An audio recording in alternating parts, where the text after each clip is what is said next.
দেখছেন রিপাবলিক বাংলা, আপনাদের সঙ্গে রয়েছে আমি সৃজিতা। শুরু করছি আজকের হচ্ছেটা কি।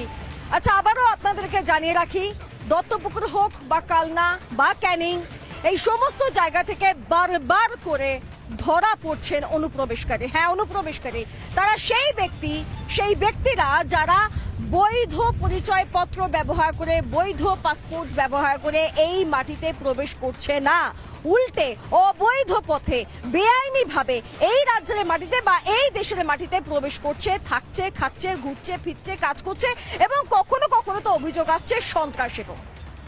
এখন প্রশ্নটা হচ্ছে যে এদেরকে বাদ দেওয়া যাবে কি করে? এরা ভোটার তালিকায় নাম তুলে ফেলে, এদের পরিচয়পত্র তৈরি হয়ে যায়, ভারতীয় পরিচয়পত্র তৈরি হয়ে যায়, এরা অন্যের ভাতে ভাগ বসায়। এদেরকে বাদ দেওয়ার উপায়টা কি? একটা উপায় জাতীয় নির্বাচন কমিশন যেটা গোটা দেশ জুড়ে করতে চাইছে সেটা হচ্ছে SIR, নিবিড় একটা নির্বাচনী সমীক্ষা। এটা এদেশে হয়, এর আগেও হয়েছে, আগামীতেও হবে, এটা স্বাভাবিক প্রক্রিয়া। এবং এতে করে যেটা সুবিধা হবে যে যারা আসলে ভারতীয়, যারা প্রকৃত ভারতীয়, তারা তাদের যে ভোট দান, তাদের যে মত দান, সেইটা তারা করতে পারবে।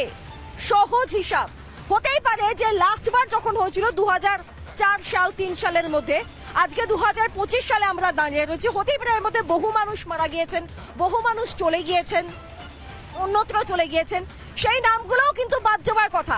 পাশাপাশি যারা অনুপ্রবেশকারী নাম তুলছে সেই নামগুলোও বাদ যাওয়ার কথা। এখানে তো কোনো ভুল নেই। তাহলে সমস্যাটা কেন হচ্ছে? লাগাতার সমস্যা হচ্ছে, লাগাতার প্রশ্ন করছে এই রাজ্যের শাসক দল। কেন? সমস্যা কোথায়? এটা নিয়েই আমি প্রশ্ন করব। এবং এর পাশাপাশি আরো কিছু অভিযোগ উঠে আসছে এই রাজ্যের প্রধান বিরোধী দল বিজেপির তরফ থেকে। রাজ্যের বিরোধী দলনেতা তিনি পোস্ট করছেন যে 500 শিক্ষকদের BLO হিসেবে নিযুক্ত করা হচ্ছে। তিনি প্রশ্ন তুলছেন কেন? এই কেনেরও নানা উত্তর উঠে আসছে। আমি সেই বিষয়তেও আলোচনা করব, তবে তার আগে একটা রিপোর্ট দেখুন যে এই আবহে দাঁড়িয়েও কতজন অনুপ্রবেশকারী ধরা পড়েছে। দেখুন। हम नाम काटने नहीं देंगे, हम नाम डालने नहीं देंगे।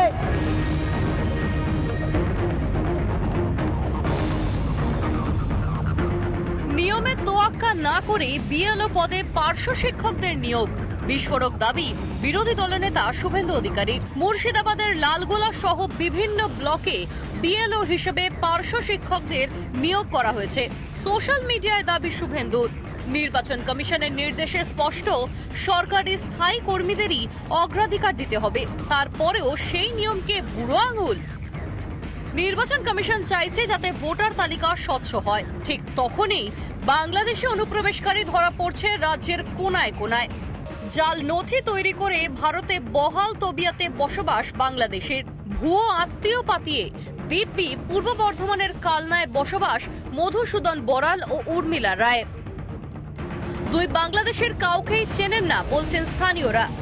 যে এ তো ভয়ের ব্যাপারই তো। এই মধুসূদন বড়াল উর্মিলা রায়দের চিনতেন নাকি? না, চিনতাম না আমরা। এসবের অবশ্যই দরকার। ভারতীয় হিসাবে আমরা বসবাস করছি, আমাদের রেজিস্টারে নাম থাকবে না? অবশ্যই থাকতে হবে। আমরা যে দেশে থাকছি সে দেশের রেজিস্টারে আমাদের অবশ্যই নাম থাকতে হবে। মেডিকেল ভিসায় জালিয়াতি করে দত্তপুকুর থেকে ধৃত বাংলাদেশি অমিত সাহা। এক পরিবারকে নিজের আত্মীয় দেখিয়ে ভারতীয় নথি তৈরি করে অভিযুক্ত। অমিত সাহা বলে কেউ ভেরি রিসেন্ট আপনাদের বাড়িতে এসেছিল? অমিত সাহা আমরা চিনি না। ট্রিটমেন্ট করাবে বলে এরকম কোন লোকজন না। আমরা 15 বছর ধরে এনাদের চিনি, এরা 15 বছর ধরে এখানে থাকে। এবার কিভাবে বানিয়েছে না বানিয়েছে তা আমরা জানি না। কে কোথা থেকে এসছে সে খোঁজ খবর নেই না, তো আমি জানি না সেটা। দক্ষিণ 24 পরগনার গোসাবায় পাকড়াও বাংলাদেশি। দীর্ঘদিন আগে বেআইনিভাবে সীমান্ত পেরিয়ে ভারতে প্রবেশ। গোসাবার এক মহিলাকে বিয়েও করে সে। গোসাবাতে ঢুকলে কিভাবে? ওখানে শ্বশুর বাড়ি করেছে। ওখানে শ্বশুর বাড়ি মানে গোসাবার মেয়েকে বিয়ে করেছে। তো এইভাবে হঠাৎ ভারতে এইভাবে চোরা পথে ঢুকলেন কেন? চোরা পথে বললো চলো কাজ করবো, ভাড়াতে পয়সা আসছে, ভালো হয় না কেন? তবু 3 বছর আগে ঢুকেছিলেন, এখন কোথায় থাকে? সে কোথায় থাকে? সে আমার ভাড়াতে রেখে সে কোথায় চলে গেছে। সেও কি বাংলাদেশি? সে কি ভারতে আছে? ভারতে আছে কি সঠিক বলতে পারছি, আর যোগাযোগ নেই। এত বাংলাদেশি এই বাংলায় ছড়িয়ে ছিটিয়ে অনুপ্রবেশ করে বসে আছে ঘাপটি মেরে। নির্বাচন কমিশন উদ্যোগ নিয়েছে স্বচ্ছতা আনার। রাজ্য কেন এত ভয় পাচ্ছে অনুপ্রবেশকারী তাড়াতে? মমতার কিসের এত ভয়? রিপাবলিক বাংলা।